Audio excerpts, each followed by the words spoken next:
فجر کا وقت وہ وقت ہے جب جنت میں مومنوں کو اللہ کا دیدار حاصل ہوگا۔ تو اللہ نے فرمایا میرے بندو تم فجر کے وقت میں نماز پڑھو گے، اس کے بدلے میں تمہیں جنت میں اپنا دیدار عطا فرما دوں گا۔ اور بعض نے فرمایا کہ اللہ نے فرمایا میرے بندو تم دن کی ابتدا میری عبادت سے کرنا، میں سارا دن تمہارے کاموں میں تمہاری مدد کروں گا۔ لہذا جو بندہ فجر کی نماز ادا کرتا ہے سارا دن اس کے کاموں میں اللہ کی مدد شامل حال رہتی ہے۔ اور بعض نے فرمایا کہ اللہ تعالیٰ نے حضرت آدم علیہ السلام کو جنت سے زمین پر اتارا تھا رات کے وقت میں، تو آدم علیہ السلام بہت غمزدہ تھے کہ جنت سے زمین پر بھیج دیے گئے۔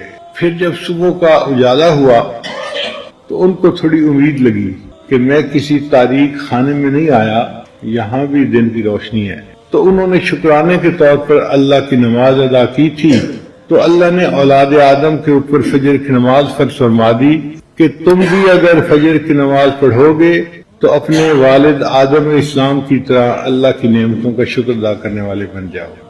اور بعض علماء نے اس کی یہ وجہ بتائی کہ حضرت یوسف علیہ السلام کو جب بھائیوں نے کنویں میں ڈالا تھا وہ بچے تھے، بچہ چھوٹے دل کا ہوتا ہے، پھر ان کو بھروسہ تھا اپنے بھائیوں پہ کہ میری حفاظت کریں گے، بھائیوں نے کنویں میں ڈال دیا۔ اب جب کنویں میں ان کو ڈالا تو اس وقت 3 اندھیرے تھے، ایک رات کا اندھیرا، ایک کنویں کا اندھیرا۔ تو حضرت یوسف علیہ السلام بہت گھبرا گئے تھے۔ ان کو یہ فیل ہونے لگا اب مجھے اس تاریخ خانے سے شاید کوئی نجات نہ دلا سکے۔ تو جب ان کا کرب بڑھا تو انہوں نے اللہ سے دعا مانگی کہ یا اللہ میرے کرب کو بھی ختم فرما دے اور پوری دنیا میں جتنے لوگ کرب میں مبتلا ہیں سب کے کرب کو ختم فرما دے۔ مفسرین نے لکھا ہے اللہ تعالیٰ نے یوسف علیہ السلام کی دعا کو قبول کر لیا، اس لیے جو صبح کا وقت ہوتا ہے نا اس وقت ہر بیمار کی بیماری کم سے کم درجے پہ آ جاتی ہے، فاسٹنگ شوگر بھی کم ہوتی ہے، اس وقت میں بلڈ پریشر بھی لوگوں کا ٹھیک ہوتا ہے، بڑے بڑے مریضوں کی کیفیت بہتر ہو جاتی ہے۔ کوئی بندہ ساری رات غمزدہ روتا رہے صبح کے وقت میں اس کی طبیعت میں بھی سکون آ جاتا ہے، آپ دیکھیں وہ سویا پڑا ہوگا، آرام کر رہا ہوگا۔ تو یہ یوسف علیہ السلام کی دعا تھی جس کو اللہ نے قبول کیا، اور دنیا کے ہر انسان کے کرب کو اللہ تعالیٰ اس وقت کم کر دیتے ہیں۔ اب جب یوسف علیہ السلام نے فجر کا اجالا دیکھا تو انہوں نے اللہ کے حضور نماز ادا کی شکرانے کے طور پر۔ اللہ نے اس امت کو بھی فجر کی نماز دی کہ تم بھی اگر یہ نماز پڑھو گے تو اللہ تمہارے بھی کرب اور پریشانیوں کو ختم کر دے گا، اور دنیا کے جس اندھے کنویں میں تم پھنسے دھسے ہوئے ہوگے نا تمہیں اللہ تعالیٰ اس سے نجات عطا فرما دے۔ نماز آنا یاد کروا دیتے ہوئے وقتوں میں شیخ کے پاس صحابہ نماز پڑھے، صحابہ کو نماز پڑھ کے جیسے مجھے دیکھ رہے نماز پڑھ ظاہر نماز کی بنا لے، لیکن نماز دھیان ہونا چاہیے، اس طرح دل کٹ کے نماز پڑھ محبت ہی ہمارے دل میں ہوتا ہے۔ آپ کو نماز میں خیال آتا ہے، نماز میں آتا ہے۔ اب ہم اگر چاہتے نماز کی مثال سے ایک آدمی تو جب طے ہو گیا تو آپ کر رہا ہوگا، ایکسرسائز کر رہا ہے، مشق مہارت اپنی کرنے، چنانچہ لوگ سوئے ہوئے ہوتے ہیں، کھیلا لگا مقابلہ جیتا تو اس سے پوچھا گیا، باکسر بن گئے کہ کہا کہ آرام کر رہے ہوتے، برف باری نہ پڑنے پر بہت بڑی سزا ملتی، اس میں اختیار نہیں ہے بل پڑھے یا کوئی ایک کو پڑھنے، عام آدمی کو فرض کہتے ہیں، لازم جو ہوتی، البتہ اس کے بعد اور بھی نمازیں ہوتی سنت کہتے ہیں، اس رات اس نے پڑھی ہیں، اور نبی علیہ الصلوۃ والسلام سے محبت کا تقاضا یہ ہے ان کو پڑھیں، ان کا اجر بھی بہت، چنانچہ قضا ہے 12 ظہر کی، مغرب کے بعد بھی، عشاء کے بعد بھی بندہ باقاعدگی سے پڑھتے میں آتے ہیں جہنم سے۔ پھر کچھ ایسی رکعتیں ہوتی ہیں اللہ سے، ان کو آپشنل کہتے ہیں، اگر کوئی پڑھ لے گا تو ثواب ملے گا، اگر نہیں پڑھے گا تو وہ فائدہ نہیں اٹھا پائے، سزا نہیں ہوتی۔ یہ نمازیں بہت آج کل کے دور میں آ گئی ہے کہ نوجوان بس فرض پڑھتے ہیں یا مشکل سے سنت نماز پڑھی بھی ہوتا ہے، ڈنڈا لے کے سر پہ نہیں کھڑا ہوتا کہ نکلو یہاں سے، وقت بھی ہوتا ہے، مگر کے اندر نفل پڑھنے شوق کو بھی ہمیں پڑھنا چاہیے۔ چنانچہ پاک نمازوں مبارکہ بندہ بعد اپنی جگہ پر بیٹھا رہے، ذکر اذکار کرتا رہے حتیٰ کہ طلوع ہو جائے، اس کے بعد وہ اگر 2 رکعت اشراق کی نماز پڑھے گا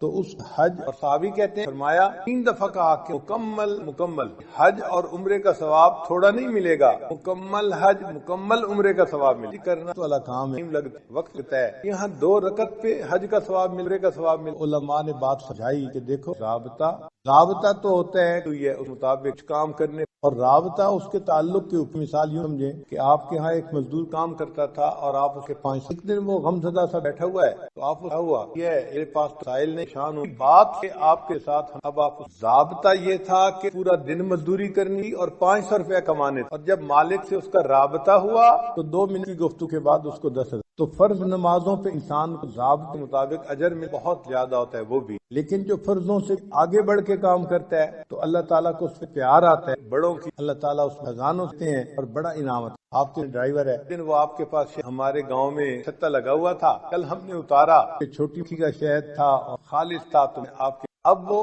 شہد بوتل آیا آپ کے دل میں اپنی جگہ بنا کے کہ آپ نے سوچا کہ تعلق رکھنے والا ہے، خیال تھا کہ شہد میں مالک کو دوں گا تاکہ وہ ناشتے استعمال کرے۔ شہد لانا اس کے لیے ضروری نہیں تھا، محبت کا اظہار، اس محبت اظہار کی وجہ سے آپ کا تعلق اس نے آپ کے جگہ بنا۔ اسی طرح نوافل آپشنل ہوتے ہیں، لیکن جب انسان نوافل ادا کرتا ہے تو اللہ تعالیٰ کی جگہ بنا، اللہ تعالیٰ اس پر، چنانچہ احادیث لکھا ہے کہ نوافل کے فضائل میں بھی ہے کہ قیامت کے اللہ تعالیٰ بندے کی نماز کو چیک کریں گے، دیکھیں گے، اور اگر نماز میں کوئی کمی کوتاہی ہوگی تو اللہ تعالیٰ کو فرمائے کہ میرے اعمال میں نوافل اگر نفل موجود ہیں تو ان کو فرضوں کی جگہ قبول کر لو۔ سبحان اللہ، ہمارے نوافل ہمارے فرضوں کی کمی کو پورا کر دیں گے، اتنا بڑا اللہ کا فضل ہے اور کرم ہے۔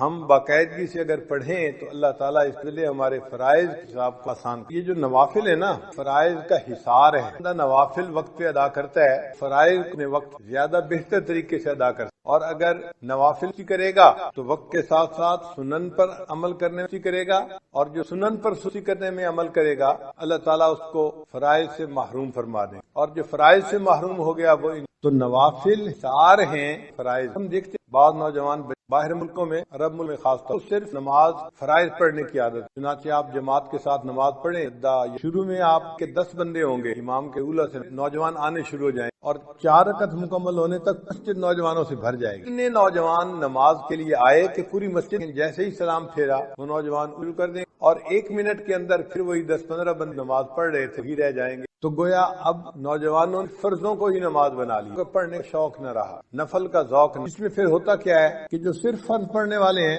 آ نہیں پاتے، تو نوافل پڑھنے والا انسان یوں سمجھے کہ فرائض کے گرد حصار باندھ لیتا ہے، جس کی وجہ سے اس کے فرائض اچھے طریقے سے ادا ہو جاتے ہیں۔ مبارکہ میں ہمارے عمار ابن یاسر رضی اللہ تعالیٰ عنہ فرماتے ہیں کہ اسلام نے ارشاد فرمایا کہ جو بندہ نفل پڑھے گا اللہ تعالیٰ کے سب گناہوں کو معاف فرما دیں گے، اگرچہ وہ سمندر کی جھاگ کے برابر کی۔ تو نوافل کے ادا کرنے پر سمندر کی جھاگ کے برابر بھی گناہ ہوں گے، اللہ ان گناہوں کو معاف فرما دیں گے۔ سعادت ہے، توفیق۔ اور ایک حدیث پاک میں ہے کہ بندہ جو نوافل پڑھتا ہے تو اللہ تعالیٰ فرشتوں کو فرماتے ہیں نام اعمال میں صدقہ کرنے کا ثواب لکھ، اور صدقہ کرنے سے مصائب ٹلتے، گویا نوافل پڑھنے والے بندے کے مصائب کو اللہ تعالیٰ ہٹا دے۔ آپ بے فکر مند ہوتے ہیں، اور بعض لوگ عملیات کے پیچھے بھاگتے، تو کیا عمل کریں؟ بھائی سب سے بہتر عمل آپ نفل پڑھنا شروع کر دیں، نمازوں کے ساتھ جو نفل ہیں، ان نوافل کی برکت سے اللہ آپ کو مصیبتوں سے محفوظ۔ حضرت جابر رضی اللہ عنہ روایت کرتے ہوئے سامنے ارشاد فرمایا کہ جو لوگ میں نوافل ادا کرنے والے ہوں گے، ان نوافل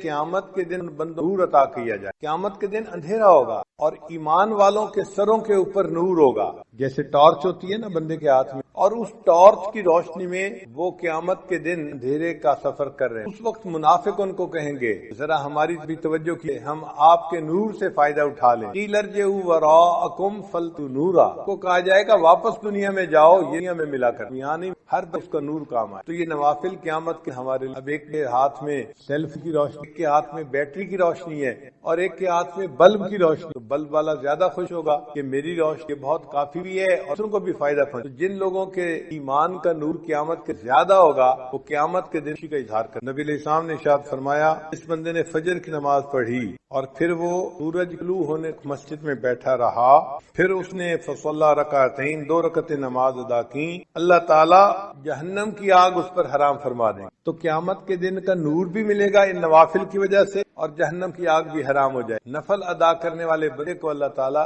قیامت دن جہنم میں نہیں ڈالے۔ ربیہ بنت کعب رضی اللہ تعالیٰ نے فرماتے ہیں کہ میں نبی علیہ السلام کے ساتھ تھا تو اللہ کے فرمایا کہ جو بندہ نفل ادا کرنے والا ہوگا اللہ تعالیٰ اس کو قیامت کے دن رفاقت عطا فرمائے۔ آپ ذرا سنیے، اتنا بڑا انعام ہے کہ ان نوافل کے ادا ہونے پر اللہ تعالیٰ کی رفاقت عطا فرمائے۔ بچہ اگر میں اپنے باپ سے بچھڑ جائے تو کتنا پریشان ہوتا ہے، تو دنیا کے اندر بچہ باپ سے بچھڑ کے اتنا پریشان نہیں ہوگا اتنا ایک امتی قیامت کے اسلام سے بچھڑ کے، اور اس دن اگر نبی علیہ السلام کی رفاقت نصیب ہو جائے تو بڑی سعادت۔ بندہ نوافل ادا کرتا ہے اس کو اللہ تعالیٰ کا قرب نصیب ہو جاتا ہے۔ مبارک میں ہے یتقرب الی عبد بالنوافل حتی احبہ، میرا بندہ نوافل کے ذریعے میرا ایسا قرب حاصل کر لیتا ہے کہ میں اس سے محبت کرنے لگ جاتا ہوں۔ یعنی نفل ادا کرنے والا بندہ اس سے اللہ تعالیٰ محبت فرماتے ہیں، اللہ کا قرب نصیب ہوتا ہے نوافل کے ادا کر۔ پھر اللہ فرماتے ہیں میں اس کی آنکھ بن جاتا ہوں جو دیکھتا ہے، ہاتھ بن جاتا ہوں پکڑتا ہے، زبان بن جاتا ہوں سبحان اللہ۔ حدیث مبارکہ تو بڑے عجیب مضمون، اللہ تعالیٰ فرماتے ہیں میں اس کے ہاتھ بن جاتا ہوں، آنکھ بن جاتا ہوں۔ محدثین کے معنی یہ لکھے یہ جو اعضاء ہیں یہ انسان کے معاون ہوتے ہیں۔ دیکھیں ہم جو کام بھی کرنا چاہتے ہیں تو ہاتھ، پاؤں، آنکھ یہ سب ہمارے معاون، ان کے ذریعے سے ہی ہم وہ کام کرتے ہیں۔ تو جب اللہ تعالیٰ نے فرمایا کہ میں اس کی آنکھ بن جاتا ہوں، ہاتھ بن جاتا ہوں، اس کا ایک معنی تو یہ ہے کہ اللہ تعالیٰ اس کے کاموں میں اس کے معاون بن جاتے ہیں، اور دوسرا معنی یہ ہے انسان اعضاء اس محافظ بھی ہوتے ہیں۔ اگر کوئی آدمی آپ کی طرف پتھر پھینکتا ہے فرض کرو تو آپ اپنے ہاتھوں سے اس کو کیچ کر لگنے نہیں دیتے، روک لیتے ہیں۔ آپ کو کسی جگہ خطرہ ہو تو آپ بھاگتے ہیں وہاں سے۔ تو اعضاء بندے کے محافظ بھی ہوتے ہیں۔ تو جب اللہ تعالیٰ بندے کے اعضاء کا ذکر فرما رہے ہیں تو محدثین نے کہا اس کا معنی یہ کہ اللہ تعالیٰ بندے کے محافظ بن جاتے ہیں اور اس بندے کی ہر برائی سے حفاظت۔ علامہ اقبال نے کہا ہاتھ اللہ کا بندہ ہے، یعنی وہ ہاتھ تو بندہ مومن کا ہوتا ہے لیکن اعمال ایسے ہوتے ہیں کہ جیسے اللہ کا ہاتھ۔ اللہ تعالیٰ فرماتے ہیں اے میرے حبیب جب آپ نے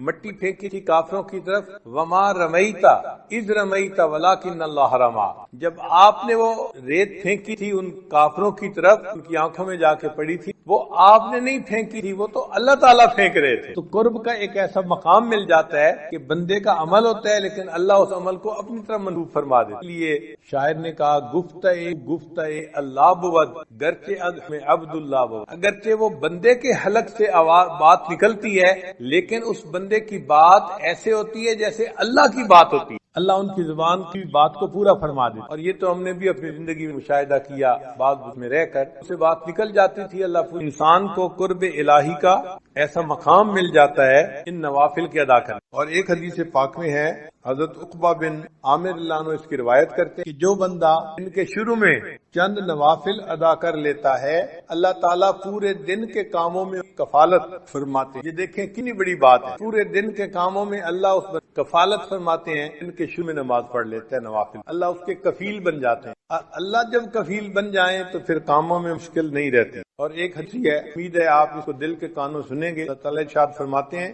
اے ابن آدم تفرغ لعبادتی، تو میری عبادت کے لیے اپنے آپ کو فارغ کر لے، املأ صدرک غنن، میں تیرے سینے کو غنا سے بھر دوں گا، واسد فقرک، اور میں تیرے فقر تنگ دستی کے راستے کو بند کر دوں، یعنی نہ تجھے تنگ دستی آئے گی اور تیرے سینے میں غنا کو ڈال دوں گا، تو مستغنی ہو جائے گا، سب کی حاجت نہیں رہے گی۔ تو دیکھیے نوافل کے ادا کرنے پر دنیا کے فائدے بھی کتنے ہیں انسان کو۔ وَإِلَّا تَفْعَلْ، اور اگر تو ایسا نہیں کرے گا یعنی نوافل نہیں پڑھے گا، مَلَأْتُ يَدَيْكَ شُغْلًا، میں تیرے ہاتھوں کو کاموں میں مصروف کر دوں گا۔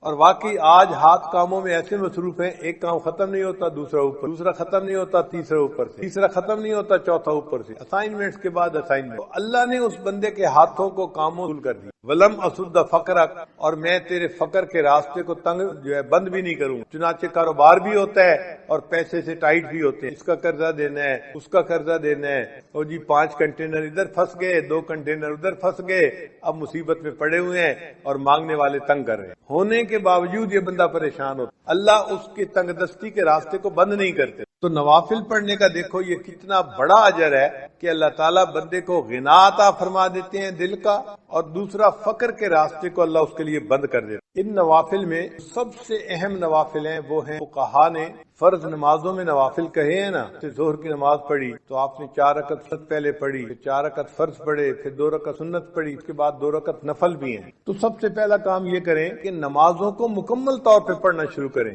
وہ جو فرض نمازوں کے نوافل ہیں ان کو چھوڑے نہیں، پور پڑھیں۔ اسی طرح مغرب کی نماز پڑھی، 3 فرض پڑھے، 2 رکعت سنت پڑھی، پھر کے بعد 2 رکعت نفل بھی ہیں۔ نوجوان وہ نفل چھوڑ دیتے ہیں، وہ نہیں چھوڑنے، ان کو باقاعدگی سے پڑھنا شروع کر دیں۔ اس پہ کوئی زیادہ وقت نہیں لگتا، عادت کی بات ہوتی ہے، ان کو عادت ہوتی ہے وہ پڑھ لیتے لیتے ہیں، ان کو عادت نہیں ہوتی وہ چھوڑ دیتے. عشاء کے بعد آپ نے فرض پڑھے، پھر رکعت سنت پڑھی، اس کے بعد 2 رکعت نفل ہیں، پھر وتر کی نماز ہے اور آخر پھر 2 رکعت نفل ہے. تو یہ جو وتر سے پہلے اور بعد میں نوافل ہیں ان کو ضرور پڑھیں. جب آپ نے نمازوں کے یہ نوافل پڑھ لیے، یعنی آپ نمازوں کو نوافل کے ساتھ ادا کرنا شروع کر دیا، اس کے بعد اگلا قدم کہ آپ نوافل سب سے اعلیٰ نوافل تہجد کے نوافل ان کو بھی پڑھنے کی عادت. تہجد کی نماز پڑھنے کے کام نہیں ہے، ان کا مسئلہ عبادت کرتے ہیں جن کے پہلو بستروں سے جدا رہتے ہیں رات کے وقت اللہ کی یاد میں، تو ان اللہ کے عاشقوں میں نے بھی اپنا نام ضرور لکھوانا ہے. جب آپ اس انداز سے سوچیں گے نا تو پھر تہجد پڑھنی آپ کے لیے مشکل نہیں ہوگی. الارم لگا کے رکھیں گے، آنکھ کھل جائے گی، اور کئی مرتبہ تو بغیر الارم کے بھی آنکھ کھل جائے گی. ایک دل میں حسرت ہو کہ اے اللہ ہر رات آپ کے جو عاشقوں کی فہرست بنتی ہے، کاش کہ میں ہر رات ان میں اپنا نام ضرور درج کروا دوں. پھر آدھا گھنٹہ پہلے اٹھ کے تہجد پڑھنی کوئی مشکل کام نہیں. اور اس اپنی کی بات ہے، آپ یہ نہ سوچیں میں تہجد پڑھتا، معاملہ کچھ اور ہے. مجھے تہجد توفیق جاتی، اللہ تعالیٰ نہیں پڑھنے دیتے. یہ پاک سے ثابت ہے. سامنے ارشاد فرمایا جب رات کا وقت ہوتا ہے اللہ تعالیٰ فرشتوں کو بلاتے ہیں اور فرماتے ہیں کہ دیکھو یہ میرے مقبول بندوں کے اٹھنے کا وقت ہے، میرے محبوب بندوں کے اٹھنے کا وقت ہے، اور اس وقت میں فلاں فلاں فلاں وہ میرے مبغوض بندے ہیں، میں انہیں پسند نہیں کرتا. تم جاؤ اور ان کے سروں پر پہرا دو اور ان کو تھپکی دے کے سلا دو، میں نہیں چاہتا کہ وہ اٹھیں اور وہ مجھ سے مانگیں. تو حدیث پاک میں آتا ہے کہ فرشتے تھپکی دے کے سلا دیتے ہیں، بندہ گہری نیند سویا ہوتا ہے، تہجد میں اس کی آنکھ ہی نہیں کھلتی. تو یہ نہیں کہ ہم تہجد نہیں پڑھتے، معاملہ کچھ اور ہے، پڑھنے کی اللہ توفیق نہیں دیتے، اس لیے کہ اللہ تعالیٰ اس وقت میں ہمارا چہرہ دیکھنے پسند نہیں، شکل ہی نہیں پسند. اللہ تعالیٰ فرشتوں کے دوسرے گروپ کو کہتے ہیں کہ دیکھو فلاں فلاں فلاں میرے نیک بندے ہیں، جاؤ اور ان کو پر مار کے جگا دو تاکہ یہ اٹھے تہجد پڑھیں اور میں ان کی جھولیوں انعام سے بھر دوں. چنانچہ سوئے ہوئے ہوتے ہیں، تھکے ہوئے ہوتے ہیں، اچانک آنکھ کھل جاتی ہے. وہ جو آنکھ کھلتی نہیں ہے وہ خود بخود نہیں کھلتی، وہ آنکھ کھلوائی جاتی ہے. اللہ تعالیٰ فرشتے کے ذریعے سے آنکھ کھلواتے ہیں، میرے بندے اٹھو مجھ سے مانگو میں تمہیں عطا کر دوں. پھر اللہ تعالیٰ تیسرے گروپ کو کہتے ہیں فرشتوں کے کہ جاؤ اور میرے فلاں فلاں بندے وہ میرے مقربین ہیں ان کی صرف کروٹ بدل دو. سارا دین کا کام کرتے رہے، ان کا جسم تھکے ہوئے ہیں، بس ان کی کروٹ بدل دو. اگر وہ چاہیں گے تو وہ اٹھ کے تہجد پڑھ لیں گے، اور اگر وہ چاہیں گے تو وہ سوئے رہیں گے. میں ان کے تہجد پڑھنے پہ بھی راضی ہوں، میں ان کے سونے پہ بھی راضی ہوں. یہ وہ لوگ ہوتے ہیں کہ جن کی نیند ان کے لیے عبادت بن جایا کرے. تو یہ 3 طرح کے گروپ رات کے وقت جو ہے آتے ہیں اور بندوں کو جگاتے ہیں یا کروٹ بدلتے ہیں یا بندوں کو سلا دیتے ہیں. تو معاملہ ہمارے اختیار میں نہیں ہے، اللہ کے اختیار میں. اس لیے ہم اللہ سے توفیق مانگے کہ اے اللہ ہمیں رات کی عبادت سے محروم نہ فرما دی. اور جس دن آپ کو تہجد نہ ملے غم ہونا چاہیے، فکر ہونی چاہیے کہ آج کون سا گناہ مجھ سے سرزد ہو گیا جس کی وجہ سے میں تہجد سے محروم کر دیا. فکر ہوگی تو تہجد کی توفیق بھی نصیب. آج بھی دنیا میں ایسے لوگ ہیں سالوں ان کی تہجد قضا نہیں ہوتی. ہمارے حضرت سید عالم رحمت اللہ علیہ فرمایا کرتے تھے کہ تہجد کے وقت اتنا نور برستا ہے کہ دیہاتی عورتیں جو اس وقت اٹھ کر لسی بناتی ہیں اپنے گھروں میں وہ بھی تہجد کے انوارات سے محروم نہیں رہتی. تو جو عورتیں لسی بلوتی ہیں اگر وہ تہجد کے انوارات سے محروم نہیں رہتی تو جو اٹھ کے آپ ان لوگوں کے نفسانی شیطانی تعلقات ان کو اگر اپنے دوست سے کا وقت مل جائے تو پھر رہے ہوتے ہیں، ان کو اس وقت کا انتظار ہوتا ہے. اگر یہ دنیا کے قسم کے تعلقات کی یہ حالت ہے تو جن کو اللہ سے محبت ہے پھر ان کو بھی دن میں 5 مرتبہ اپنے محبوب سے ملاقات کا انتظار ہوتا ہے. وہ فجر پڑھتے ہیں ظہر کا انتظار شروع، ظہر پڑھتے ہیں تو عصر کا انتظار شروع، عصر پڑھتے ہیں تو مغرب کا، مغرب پڑھتے ہیں تو عشاء کا. وہ سارا دن نماز کے انتظار میں ہی رہتے ہیں اور نماز پڑھنے سے ان کو دلی سکون نصیب ہوتا ہے. چنانچہ ایک بزرگ تھے شیخ واحد رحمت اللہ علیہ، ان کے سامنے ذکر کیا کہ جنت میں نماز نہیں ہوگی تو وہ آنسوؤں سے رونے لگ گئے. کسی نے کہا کہ حضرت آپ رو کیوں رہے ہیں؟ فرمانے لگے اگر جنت میں نماز نہیں ہوگی تو پھر جنت میں پھر ہمیں مزہ ہی کیا آئے گا؟ اگر نماز نہیں ہوگی تو جنت میں ہمیں مزہ ہی پھر کیا آئے گا؟ سوچیں ان کو کتنا نماز میں مزہ ملتا ہوگا کہ جنت میں نماز پڑھنے کے انتظار میں لگے ہوئے ہیں. ثابت بنانی رحمت اللہ علیہ ایک بزرگ تھے، وہ ہمیشہ دعا مانگتے تھے اے اللہ اگر کسی بندے کو قبر میں نماز پڑھنے کی اجازت ہو سکتی ہے اے اللہ مجھے قبر میں نماز پڑھنے کی بھی توفیق عطا فرما دیں. وہ یہ ہمیشہ دعا مانگتے تھے. ایک صاحب کہتے ہیں کہ میں ثابت بنانی کے تدفین میں شامل تھا، جب دفن کر کے ہٹے تو کہنے لگے کہ میں آخری بندہ تھا جو قبر کے پاس کھڑا تھا، ایک اینٹ اپنی جگہ سے ہٹ گئی تو میں نے سوچا کہ میں اس اینٹ کو ذرا ٹھیک کر دیتا ہوں۔ وہ کہتے ہیں کہ ٹھیک کرنے کے لیے جو میں نے اینٹ کو اٹھایا، میں نے اپنی آنکھوں سے دیکھا کہ ثابت بنانی اپنی قبر میں نماز کی نیت کر کے کھڑے ہوئے۔ تو دیکھیے لوگ تو قبر میں نماز پڑھنے کی دعائیں مانگتے ہیں اور ہم سے دنیا کی 5 نمازیں نہیں پڑھی جاتی، اور اگر پڑھتے بھی ہیں تو پھر نوافل چھوڑ دیتے ہیں۔ نوافل ضرور پڑھیں، کیا پتہ یہی نوافل قیامت کے دن ہمارے فرائض بدلے میں قبول کر لیے جائیں۔ اور تہجد کی نماز میں انسان کو خیر ملتی، جو بندہ اللہ سے خیر لینا چاہے وہ تہجد کے وقت اٹھے اور اللہ سے مانگے، اللہ جھولیاں بھر دیتے۔ حدیث پاک میں ہے اللہ تعالیٰ فرماتے ہیں حل من سائل فاعطی، ہے کوئی سوال کرنے والا کہ جسے میں عطا کروں۔ جب بادشاہ اعلان کروا رہا ہے کوئی مانگنے والا جسے عطا کیا جائے، اور مانگنے والے سوئے پڑے ہوتے ہیں تو ان کو کیسے ملے گا؟ تو تہجد کے وقت میں چاہے آپ 15 منٹ پہلے اٹھیں، آدھا گھنٹہ پہلے اٹھیں، اٹھ کے 4 رکعت پڑھ کے اللہ سے مانگنے والوں کی فہرست میں اپنا نام ضرور لکھوائیں، فقیروں کی فہرست میں اپنا نام ضرور شامل کر لیں۔ جب عشق سکھاتا ہے آداب سحرگاہی، جب عشق سکھاتا ہے آداب سحرگاہی، کھلتے ہیں غلاموں پر انداز شہنشاہی، عطار ہو رومی ہو راضی ہو غزالی ہو، کچھ ہاتھ نہیں آتا بے آہ سحرگاہ۔ کوئی بھی ہو جب تک تہجد کا پابند نہیں بنے گا اس کو اللہ تعالیٰ کے وہ معارف نصیب نہیں ہوں گے۔ تو اگر وہ معارف حاصل کرنا چاہتے ہیں ہمیں اپنی تہجد کی نماز کو پکا کرنا پڑے گا۔ مرد بھی نماز کو پابندی سے پڑھیں، عورتیں بھی نماز کو پابندی۔ یہ سب سے افضل نماز ہے سالکین کے لیے تہجد۔ پھر اس کے بعد اشراق کی نماز ہے۔ اشراق کی نماز یہ ہے انسان فجر کی نماز پڑھے، پھر اپنی جگہ پر بیٹھے ہوئے تلاوت کرے، تسبیحات پڑھے، اور جب سورج ایک نیزہ اوپر آ جائے تو اس وقت 2 رکعت 4 رکعت نوافل پڑھ لے، وہ اشراق کی نماز کہلاتی ہے۔ اور حدیث پاک میں ہے کہ اس نماز کو پڑھنے پر اللہ بندے کو 1 حج اور 1 عمرے کا ثواب عطا فرماتا۔ ہم تو ثواب کی خاطر پڑھتے ہیں نا، لیکن جو اللہ والے ہوتے ہیں نا وہ ثواب کی خاطر پڑھتے ہیں، مزے کی خاطر پڑھتے ہیں۔ ان کو ثوابوں کی طلب کم ہوتی ہے، اپنے محبوب سے محبت کا نبھانے کا کو شوق زیادہ ہوتا ہے۔ حضرت خواجہ مجذوب رحمۃ اللہ فرماتے ہیں بندگی سے ہمیں تو مطلب ہے، بندگی سے ہمیں تو مطلب ہے، ہم ثواب و عذاب کیا جانے، بندگی سے ہمیں تو مطلب ہے، ہم ثواب و عذاب کیا جانے، کس میں کتنا ثواب ملتا ہے، عشق والے حساب کیا ہے۔ عشق والوں کو ان حسابوں کا کیا پتا، وہ تو اللہ کی محبت میں نوافل پڑھ رہے ہو۔ اگر اشراق کے نوافل پڑھنے کی عادت پڑ جائے تو پھر اس کے بعد صلاۃ الضحیٰ، اس کو چاشت کی نماز کہتے ہیں، یہ دن کے 9 بجے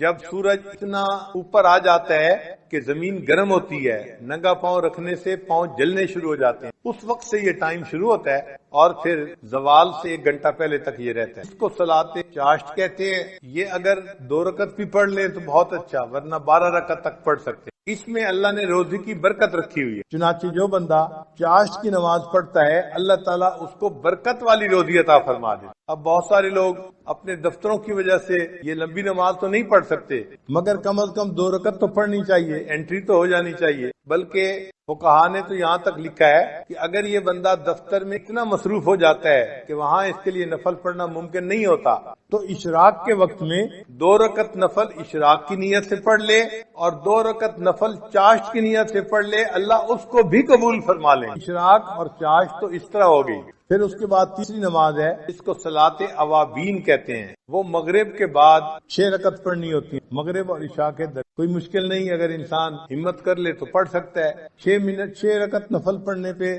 5 منٹ لگتے ہیں یا 6 منٹ لگتے ہیں، لیکن اجر پتہ ہے کتنا؟ حدیث پاک میں ہے کہ جو بندہ اوابین کے 6 رکعت نفل پڑھتا ہے اللہ اس کو 12 سال کی عبادت کا ثواب عطا فرماتا ہے۔ 6 رکعت پڑھنے پر 12 سال کی عبادت کا ثواب ملا تو سوچئے یہ کتنا بڑا انعام ہے۔ جو لوگ حفاظ ہیں وہ تہجد میں قرآن پڑھا کریں، منزل جو ہوتی ہے نفلوں میں۔ اگر تہجد میں اٹھنا مشکل ہے تو پھر دوسرا طریقہ مغرب اور عشاء کے درمیان 2 رکعت 4 رکعت میں اگر ایک پارہ پڑھ لیں تو قرآن پاک کی منزل پکی رہے گی۔ اور رات کی نماز کو تہجد کی نماز کہتے ہیں۔ تو گویا 5 فرض نمازیں ہوئیں اور 4 نفل نمازیں، اشراق، چاشت، اوابین، تہجد۔ تو جیسے عام لوگ 5 فرض نمازوں کا اہتمام کرتے ہیں، جو سالکین ہوتے ہیں ان کو 9 نمازوں کا ایسے اہتمام کرنا چاہیے۔ ان کے لیے یہ 4 نمازیں محبت کی بنا پہ فرض کی مانند ہوتی ہیں۔ ہیں نفل نمازیں، لیکن محبت کے میدان میں وہ اس طرح اس کو ادا کرتے ہیں جیسے فرض ہو۔ پھر اس کے بعد بھی کچھ نمازیں ہیں۔ انسان جب وضو کرتا ہے تو تحیت 2 رکعت نفل پڑھنے وہ بھی مسنون، مسجد میں داخل ہوتا ہے تو 2 رکعت تحیت المسجد پڑھنا یہ بھی، تو ان نمازوں کو بھی پڑھنا چاہیے۔ جب موقع ملے تحیت الوضو پڑھیے، تحیت المسجد پڑھ لیجیے۔ پھر اگر انسان سے کوئی غلطی ہو گئی تو صلاۃ التوبہ 2 رکعت توبہ کے پڑھنا یہ بھی حدیث سے ثابت۔ پھر اگر اللہ نے کوئی نعمت عطا فرما دی تو 2 رکعت شکرانے کے ادا کرنا یہ بھی حدیث پاک سے ثابت۔ ان نمازوں کو جتنا آپ پڑھ سکتے ہیں اتنا پڑھیں، ان کا اجر ملے گا، اس کے بدلے فرض قبول ہو جائیں گے، اور قیامت کے دن اللہ تعالیٰ بندے کو نبی علیہ السلام کی رفاقت عطا فرمائیں گے اور اونچا مرتبہ عطا فرمائیں۔ اور ایک خاص نقطہ ان نوافل کو پڑھنے کے لیے یہ ہے کہ نوافل کو چھوڑا نہ کریں۔ کیوں؟ ہم نہیں جانتے کس جگہ کا کیا ہوا ہمارا سجدہ ہمارے اللہ کو پسند آ جائے، تو یہ سوچا کریں کہ ہو سکتا ہے یہ جو نفل نماز میں پڑھ رہا ہوں میرا یہ سجدہ میرے مالک کو پسند آ جائے۔ علامہ اقبال نے کہا واقف ہو اگر لذت بیداری شب سے، واقف ہو اگر لذت بیداری شب سے، اونچی ہے ثریا سے بھی یہ خاک پر اسرار۔ یہ خاک کی مٹھی انسان جو ہے یہ ثریا سے بھی اونچا چلا جاتا ہے۔ اللہ تعالی ہمیں بھی بیداری شب کی لذت عطا فرمائے۔ تیری محفل بھی گئی، چاہنے والے بھی گئے، شب کی آہیں بھی گئیں، صبح کے نالے بھی گئے۔ ایک وقت تھا کہ نوجوان رات کے آخری پہر میں اٹھتا تھا، اللہ کی محبت میں آہیں بھرتا تھا اور اللہ کے سامنے اپنی فریاد بیان کرتا تھا۔ آج راتوں کو اٹھنے والے بہت تھوڑے ہو گئے۔ اس قحط الرجال کے دور میں دلوں میں یہ نیتیں کیجئے کہ ہم ان نوافل کو باقاعدگی سے پڑھیں گے اور تہجد کو پابندی کے ساتھ پڑھیں گے اور اللہ کی عبادت کریں گے، اپنے اللہ کو منانے کی کوشش کریں گے۔ اللہ تعالی ہمارے معاملات کو ٹھیک کر دے اور ہمیں اللہ تعالی اپنے مقبندوں میں شامل فرمائے۔ وآخر دعوانا الحمدللہ۔